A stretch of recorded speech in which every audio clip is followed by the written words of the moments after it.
जीवन में खुश रहने के लिए केवल इसी की पड़ती है आवश्यकता। संत राजिंदर सिंह जी महाराज।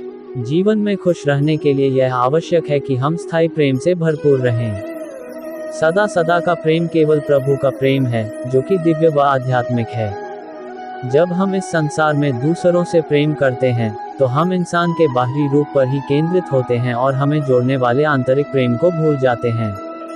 सच्चा प्रेम तो वह है जिसका अनुभव हम दिल से दिल तक और आत्मा से आत्मा तक करते हैं। बाहरी रूप तो एक आवरण है, जो इंसान के अंतर में मौजूद सच्चे प्रेम को ढक देता है। मान लीजिए कि आपके पास खाने के लिए कुछ अनाज है। अनाज प्लास्टिक की थैली में लपेटा जा सकता है और डिब्बे में भी। हम उस थैली या डिब्बे को नहीं, बल्कि उसके अंदर मौजूद अनाज को खाना चाहते हैं। इसी तरह जब हम किसी इंसान से कहते हैं, मैं तुमसे प्रेम करता हूं, तो हम उस व्यक्ति के सार रूप से प्रेम प्रकट कर रहे होते हैं। बाहरी आवरण या हमारा शारीरिक रूप वह नहीं है जिससे हम वास्तव में प्रेम करते हैं। वास्तव में हम उस व्यक्ति के सार से प्रेम करते हैं, जो उसके भीतर मौजूद है। हम ये कैसे जान सकते हैं? जीवन के दौरान इंसान में कितने सारे बदलाव आते हैं। शुरू में उसका आकार एक नन्हे शिशु का होता है, फिर वह बालक के रूप में स्कूल जाने वाला बच्चा बनता है, किशोर से वयस्क बनता है, वयस्क से 30, 40, 50, 60, 70, 80, 90 और 100 वर्ष की आयु को पार करता है। हम किसी व्यक्ति से अपने जीवन की संपूर्ण अवधि के दौरान प्रेम कर सकते हैं, चाहे उस व्यक्ति का बाहरी रूप लगातार बदल रहा होता है, उसकी आयु लगातार बढ़ रही होती है। असल में उस बाहरी आवरण के भीतर वह इंसान होता है जिससे हम प्रेम करते हैं। रहस्य यह है कि हम उस व्यक्ति के सार से प्रेम करते हैं। हम उस व्यक्ति के मूल स्वरूप से प्रेम करते हैं, और वह मूल आत्मिक स्वरूप स्वयं प्रेम ही है।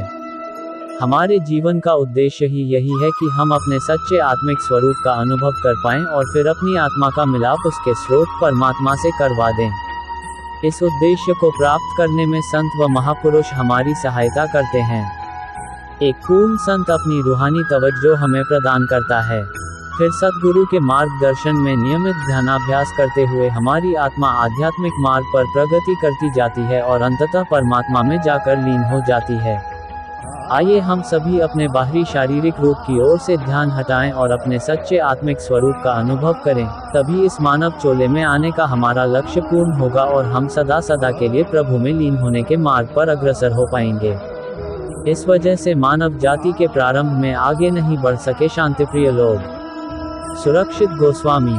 मानव जाति के प्रारंभ से सभ्यता के निर्माण तक हजारों साल मनुष्य जंगल में ही रहा।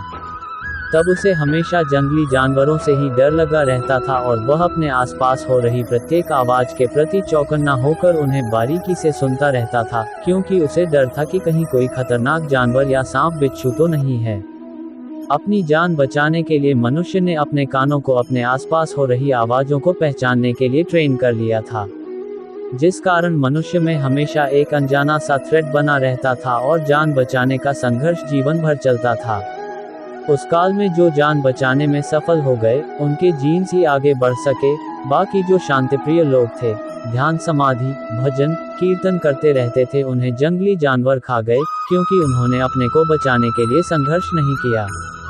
इसी कारण शांतिप्रिय लोगों के जीन्स आगे नहीं बढ़ पाए। संघर्ष करने वालों के जीन्स आज तक मनुष्य के अंदर पड़े हैं। इसलिए आज भी जब कोई आसपास आवाज होती है, तब व्यक्ति तुरंत उस ओर देखता है, अपने ध्यान को हमेशा दरवाजे पर लगाए रखता है कि कोई आ न जाए। दरवाजे पर दस्तक होते ही बोलता है, कौन है? कहीं दूर कोई अचानक आवाज हो तो पूछता है, क्या हुआ? इस प्रकार बाहर की आवाजों को लेकर एक अनजाना सा डर आज तक बना है।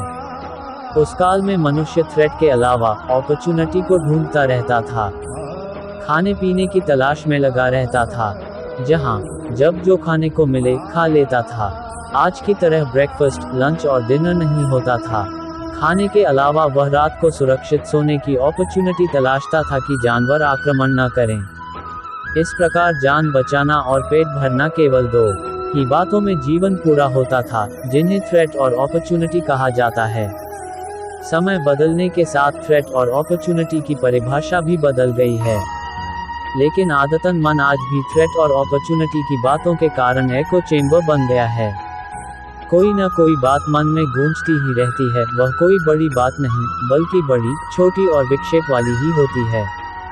जैसे बगीचे में अनेक चिड़िया, तोते, कोयल, कौए आदि की आवाजें एक साथ गूंजती रहती हैं, वैसे ही मन में भी अनेक आवाजें हर समय चलती रहती हैं। इनको शांत करने के लिए गुरु शिष्य को मंत्र देता है। राम राम, कृष्ण कृष्ण, ओम आदि कोई न कोई जाप करने या इन्हें लिखने को कहा जाता है, ताकि मन में केवल एक ही मंत्र चलता रहे और अन्य आवाजें शांत हो जाएं। एको चेंबर बने मन को शांत करने के लिए अध्यात्म में मंत्र के अलावा भी अनेक विधियों का वर्णन है, जिनसे मन शांत व एकाग्र हो सके। आपको वीडियो अच्छा लगा तो लाइक, शेयर और कमेंट कर देना, और इस तरह वीडियो देखने के लिए हमारे चैनल को सब्सक्राइब कीजिए। मिलते हैं नेक्स्ट वीडियो पर।